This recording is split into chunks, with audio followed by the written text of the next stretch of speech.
শুধু 18 সালের পর নয়, দীর্ঘ 17-18 বছর পরে আমরা একটা অবাধ নিরপেক্ষ সুষ্ঠু নির্বাচনে ভোট প্রদান করতে পেরেছি। এই জন্য আলহামদুলিল্লাহ খুব ভালো লাগছে।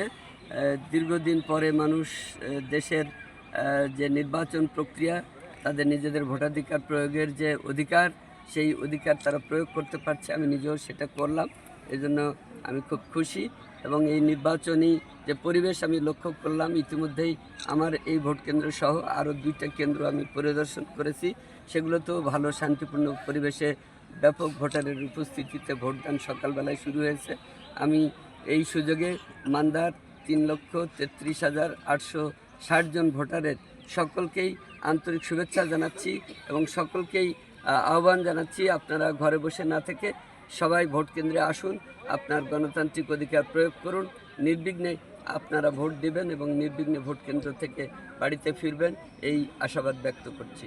আচ্ছা, শেষ পর্যন্ত আমি আশা করছি যে পরিবেশ ভালো থাকবে, কেননা আমি চেষ্টা করেছি আমাদের যে প্রতিদ্বন্দ্বী প্রার্থীগণ রয়েছেন সকলের সঙ্গে এই নির্বাচনী প্রচারণার সময়ে মিলেমিশে হাসি খুশি পরিবেশে অনেক জায়গায় আমরা একত্রিত হয়েছি, কথা বলেছি।